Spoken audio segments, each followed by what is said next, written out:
Assalamualaikum warahmatullahi wabarakatuh. Saya Yudi Pramuko, tukang donat dari Parung, YouTuber tertua di semesta. Ini ada berita bagus tentang Pak Aziz Samsudin, ya, Wakil Ketua DPR RI, disebut oleh Ketua KPK, ya. KPK sebut Aziz Samsudin perintahkan ajudan hubungi penyidik Stepanus untuk datang ke rumah dinasnya. Ini Kompas Sabtu 24 April 2021 jam 16.20. Jadi ini ada satu pejabat tinggi yang memerintahkan ajudannya, yaitu Aziz Samsudin memerintahkan ajudannya, Pak Ajudan itu pembantunya, untuk mendatangkan KPK, penyelidik KPK ke rumah dinas Aziz di Jakarta Selatan. Dan ini kan menunjukkan ada kepentingan tertentu, ya. Kan KPK itu tugasnya memberantas mencegah dan memberantas korupsi, ya.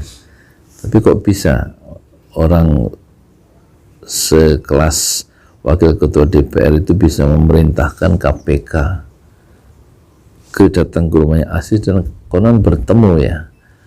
Pertanyaannya kan, kalau sebagai orang awam, apakah KPK itu independen, ya? Kalau memang dia bisa disuruh datang oleh orang yang lebih tinggi jabatannya, setidak-tidaknya secara psikologis, karena DPR itu yang memilih anggota-anggota atau ketua KPK, kan. Dan kok mau datang, itu salahnya itu siapa, itu si Stepanus itu, kok mau dia datang, diundang, kan dia sebagai orang KPK kok mau datang menemui orang DPR, ya, untuk dimintai tolong. Komisi Pemberantasan Korupsi KPK membeberkan kronologi Wakil Ketua DPR Aziz Samsudin saat mengenalkan penyidik KPK AKP Stepanus Robin Patuju atau SRP, ya, kepada Wali Kota Tanjung Balai M. Syahrial. Ketua KPK Firly Bahuri mengungkapkan Aziz memerintahkan ajudannya, ini dalam konferensi pers, berarti resmi lah, untuk menghubungi Stepanus, penyidik KPK, ya, Stepanus, ya, memerintahkan ajudannya untuk menghubungi Stepanus yang penyidik KPK itu agar Stepanus datang ke rumah dinasnya di kawasan Jakarta Selatan. Atas perintah Aziz Samsudin, selanjutnya ajudan Aziz Samsudin menghubungi SRP Stepanus Robin itu Patuju untuk datang ke rumah dinas Aziz Samsudin tersebut, kata Firly di Gedung Merah Putih KPK Jakarta Sabtu 24 April. Dalam pertemuan itu Aziz memperkenalkan Stepanus dengan Syahrial pada bulan Oktober 2020. Udah lama, ya, 5 bulan yang lalu berarti. November, Desember, Januari, Februari, Maret, April, 6 bulan, ya. Syahrial kemudian meminta Syahrial itu sebagai Syahrial itu sebagai apa sih? Wali kota. Kalau wali kota Bogor ini, ya, siapa namanya? Bima Arya, ya. Kalau ini wali kota Tanjung Balai nama Syahrial. Dalam pertemuan itu Aziz memperkenal Stepanus kepada Syahrial wali kota pada bulan Oktober 2020. Syahrial kemudian meminta Stepanus yang penyidik KPK itu membantu agar kasus penyelidikan terkait dugaan korupsi di pemerintahan Kota Tanjung Balai, Sumatera Utara tidak dilanjutkan. Dia membujuk KPK pusat nih, ya, supaya KPK menghentikan penyelidikannya terkait kasus dugaan korupsi di pemerintahan Kota Tanjung Balai, Sumatera, supaya nggak dilanjutin, ya. Berarti, ya, dia takut, ya, berarti tak salah loh. Dalam pertemuan tersebut Syahrial menyampaikan permasalahan terkait penyelidikan dugaan korupsi di 2 pemerintahan Kota Tanjung Balai yang sedang dilakukan KPK agar tidak naik ke tahap penyidikan dan meminta agar SRP Stefanus ini ya dapat membantu supaya nanti permasalahan penyelidikan tersebut tidak ditindaklanjuti oleh KPK, ujar Firly. Menindaklanjuti pertemuan di rumah Aji Samsudin yang wakil ketua DPR RI itu, Stefanus ya pun mengenalkan Syahrial dengan seorang pengacara namanya Maskur Hussein untuk membuat komitmen bersama. Saya coba, kenapa pakai komitmen? Kenapa Stefanus pakai bawa pengacara juga? Keliru juga itu orang KPK ya kan. Syahrial kemudian sepakat menyiapkan uang untuk Stefanus senilai 1,5 miliar. Syahrial ini wali kota tadi, yang diberikan secara tunai dan transfer sebanyak 59 kali pengiriman melalui rekening bank milik teman Stefanus, yaitu Rifka Amalia. Dia pakai nama temannya, berarti takut juga ya penyidik KPK, takut ketahuan ya, dapat tunai dia kan. Wah, macet rek. Kemudian dari jumlah tersebut Maskur Hussein mendapat uang sebesar berapa ini? 325 juta dan 200 juta. Jadi luar biasa ini ya, duit banyak benar sih orang-orang tuh. Saya kemarin jualan mie ayam itu paling tinggi sehari sebelum puasa kemarin 175.000, berarti berapa itu tuh 25 ya, satunya 5.000 kali 30 aja berapa, 150 ya, 35 mangkok. Ini jutaan, dapat berapa, 325 sama 200 juta. Kemudian ini kok macet itu tak macet nih, tak mati dulu bentar.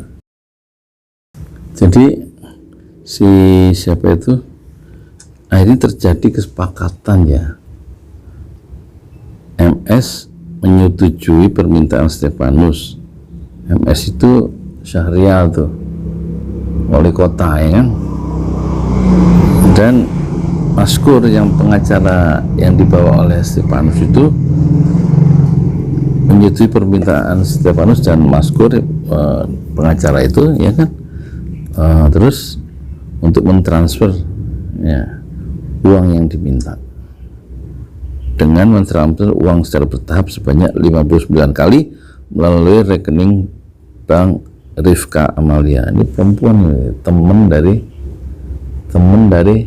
siapa? Teman darinya itu si penyidik KPK. Temennya kok mau juga ya? Temennya apa pacarnya atau apanya ini? Nah, jadi inilah ya. Tapi ada berita lagi, KPK tahan wali kota Tanjung Balai di rutan KPK. Wah, ini ditahan si Syahrial itu ya. Gimana ceritanya ini? Jadi dia udah transfer uang ditahan, udah ngasih uang satu, berarti penyidik KPK juga kena atau gimana? Pemberantasan ya, KPK tahan wali kota Tanjung Balai di rutan KPK. Komisi Pemberantasan Korupsi KPK melakukan penahanan terhadap wali kota Tanjung Balai Syahrial terkait kasus suap penerimaan hadiah atau janji dalam penanganan perkara pemerintah kota Tanjung Balai tahun 2020-2021. Oh, berarti mungkin KPK ini, penyelidiknya ini, penyidik KPK itu sengaja dia pura-pura menerima suap ya, sebagai alat bukti untuk menahan si Tanjung Balai ini karena dia melakukan suap ya. Berarti kalau memang begitu, si Stefanus itu melakukan koordinasi dengan pusat ya, dengan ketua Firly, bahwa dia sedang dalam proses disuap gitu ya. Syahrial merupakan salah satu dari 3 tersangka yang telah ditetapkan KPK. Kedua tersangka lainnya adalah penyelidik KPK. Oh. Orang KPK-nya coba dia berhubungan koordinasi sama ketuanya, dia aman, dia rupanya diam-diam juga, cuman yang tahu cuman isi ini, berarti temennya itu yang notaris itu ya, pengacara itu. Kedua tersangka lainnya adalah penyidik KPK AKP Stefanus Robin 47 dan seorang pengacara Maskur Hussein. Dua-duanya diciduk. Saya pikir ini orang KPK bermain untuk menjebak gitu kira-kira si wali kota Syahrial. Akhirnya 3-3 diciduk ya. Tim penyidik telah melakukan penahanan terhadap saudara tersangka MS yaitu Syahrial wali kota Tanjung Balai untuk 20 hari ke depan terhitung mulai tanggal 24 April sampai dengan 13 Mei 2021, kata Ketua KPK Firly Bahuri di Gedung Merah Putih, Jakarta, Sabtu 24. Firly mengatakan tersangka MS akan ditahan di ruang KPK. MS, kata Firly, ini wali kota ini ya, akan melakukan isolasi mandiri selama 14 hari guna mengantisipasi penyebaran COVID-19. Dan penahanan akan dilakukan di ruang rumah tahanan negara KPK cabang Kafling 1, ucap Firly. Atas perbuatannya, Syahrial dijerat pasal 5 ayat 1 huruf A, huruf atau B atau pasal 13 Undang-Undang Tipikor. 13 itu 13. Lucu ya Indonesia kita nih. Sedangkan orang tuh main duit miliaran, ratusan juta. Saya nyari duit jualan mie ayam itu susah bener.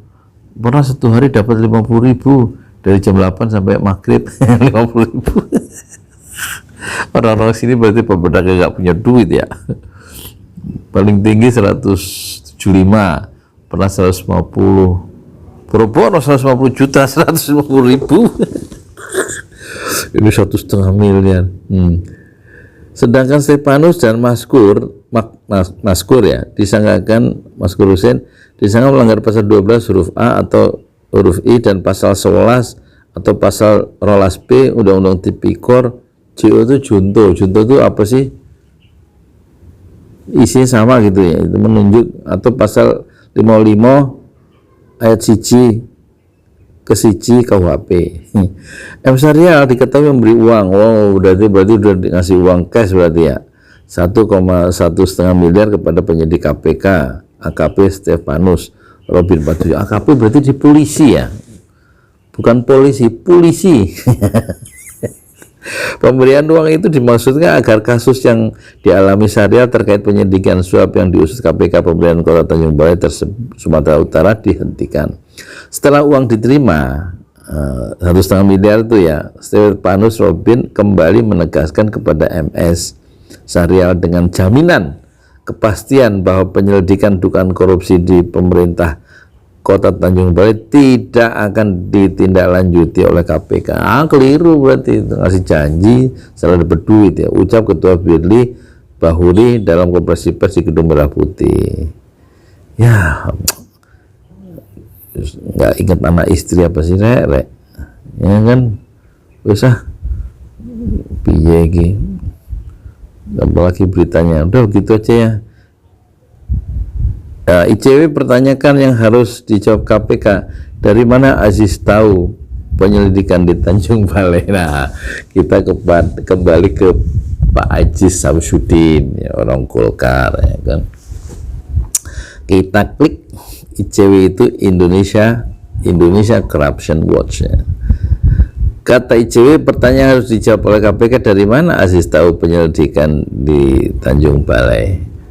Ya gampang lah, lapor lah orang-orang Golkar, mungkin yang kena orang Golkar, lapor lah, Bang Samsudin gimana nih orang KPK dari Tanjung Balai nih, kata temannya Samsudin di Tanjung Balai di Sumatera Utara, kan sama-sama Golkar paling. ICP pura-pura nggak tahu deh. Jakarta Kompas.com, Indonesia Corruption Watch mempertanyakan keamanan informasi penyelidikan yang dilakukan Komisi Pemberantasan Korupsi KPK terkait dugaan tindak pidana korupsi di pemerintah kota Tanjung Balai, Sumatera Utara. Oh ya. Sebab pihak KPK sebelumnya menyebutkan bahwa Wakil Ketua DPR Aziz Samsudin mengenalkan penyidik KPK Stefanus Robin Patuju ke Wali Kota Tanjung Balai M. Syahrial karena diduga Syahrial memiliki permasalahan terkait penyelidikan yang dilakukan oleh KPK. Pertanyaan yang harus dijawab KPK adalah dari mana Aziz tahu bahwa KPK sedang melakukan penyelidikan dugaan korupsi di Tanjung Balai? Bukankah informasi penyelidikan itu tertutup? Kata peneliti ICW Kurnia Ramadana dalam keterangan tertulis Jumat 23 April. Kurnia menduga ada informasi yang bocor, iyalah, dari internal KPK terkait penyidikan tersebut. Permasalahan ini, kata dia, perlu ditindaklanjuti. Menindaklanjuti konteks ini, KPK harus segera menerbitkan surat perintah penyelidikan atas sangkaan pasal 15 Undang-Undang Pemberantasan Tindak Pidana Korupsi yang mengatur tentang pembantuan dalam perkara tipikor. Terkait ini, Wakil Ketua DPR Aziz Samsudin belum menyampaikan pernyataannya. Ya bingung dia mau ngomong apa, ngumpulin temennya dulu, gimana nih kita ngomong nih. Dalam keterangan dikeluarkan KPK semalam, Aziz disebut melakukan beberapa hal terkait kasus tersebut. Pertama, siji, Aziz adalah pihak yang memperkenalkan, dia aktif memperkenalkan ya, kedua tersangka yaitu Stefanus penyidik KPK dan si Syahrial Wali Kota. Selain memperkenalkan keduanya, Aziz juga adalah pihak yang menyediakan fasilitas, ya rumah dinasnya di Jakarta Selatan ya. Sebab ketiganya pertama kali bertemu di rumah Aziz kawasan Jakarta Selatan pada Oktober 2020. Oktober 2020 aku lagi ngapain ya Oktober 2020? Oh lagi ngajar Iqra. Aduh, pejabat-pejabat kita ini kok moralnya gitu ya. Terus kira-kira kalau Aziz disebut sama Ketua KPK, kira-kira bisa dijerat nggak? Kira-kira bisa masuk penjara nggak kayak Habib Rizik ya? Yang memfasilitasi kejahatan kan dia. Kalau Habib Rizik di penjara karena isu kerumunan, bukan karena soal uang, nggak nerima uang, nggak ngasih uang, nggak nerima suap, nggak mendapatkan suap dari orang lain. Karena Habib Rizik tahu ar-rashi wal murtasi finnar, orang yang menyuap dan orang yang menerima suap finnar, dua-dua pihak itu keduanya saling bantu dalam kejahatan, dalam saling suap menyuap untuk menghentikan kejahatan itu, untuk membungkus kejahatan itu supaya aman. Itu dua-duanya finnar dalam neraka. Habib Rizik tahu itu, tapi dia di penjara juga gara-gara bukan kasus suap, memang kasus yang aneh, kasus ngumpul, kasus kerumunan. Ya wis, kita ikuti terus ya, nanti Aziz Samsudin bisa nggak disentuh oleh KPK ya. Kayaknya kok angel sih. Lorong KPK itu dia angkat oleh siapa? Dipilih oleh DPR kok, ya kan? Ya kan pasti ada apa ya, semacam hutang budi secara psikologis Pak Firly itu barangkali ya, karena dia juga merasa lemah barangkali. KPK yang sekarang nggak dapat dukungan dari masyarakat, terus dia mengumumkan nama Aziz yang dia pandang memang kuat sebagai anggota Wakil Ketua DPR, mungkin maksudnya supaya dapat dukungan dari masyarakat, dari civil society ya, soal Aziz itu barangkali gitu maksudnya Pak Firly. Tapi kayaknya masyarakat juga sudah nggak percaya sama KPK ya, paling ya lolos lah Pak Aziz tuh, meskipun ya sekedar disebut seperti kemarin Pak Firly waktu nyebut nama menteri sosial bansos yang dikorupsi, itu layak dihukum mati gitu ya, akan dihukum mati koruptor yang ngambil uang bansos, bantuan sosial itu layak kok dikorupsi gitu ya. Tapi mana omongan Pak Firly kan nggak ada kenyataannya. Ini kira-kira polanya sama dengan itu ya. Hanya nyebut aja, hanya bikin statement keras, statement yang ya begitulah, kelihatannya berani tapi ya faktanya Ya begitulah, begini nasib. Jadi tuh jangan kemana-mana, asalkan senang. Na na na na na na na, hati senang.